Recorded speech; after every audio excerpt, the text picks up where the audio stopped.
Hey everybody, Crypto Mentor 99. How you doing? It is Tuesday, January 7th, 2025, coming from the sauna in the bunker, 121 degrees. And I got a question. When did you first learn about Bitcoin? Or when did you first learn about cryptocurrency? I'll go first. I think it was Thanksgiving, either 2016 or 2017, one of my son-in-laws said to me, Crypto Mentor 99, have you ever heard of Bitcoin? And I said, no. And then he said, have you ever heard about cryptocurrency? And I said, no. And that surprised me a little bit because normally I know a little bit about a lot of things.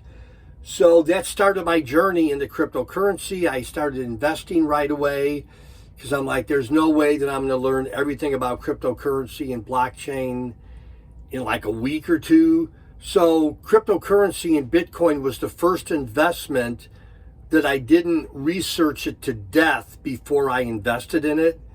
And that's it. That's my story. I still thank my son-in-law. And yeah, that's my story and I'm sticking to it. Love y'all. Bye-bye.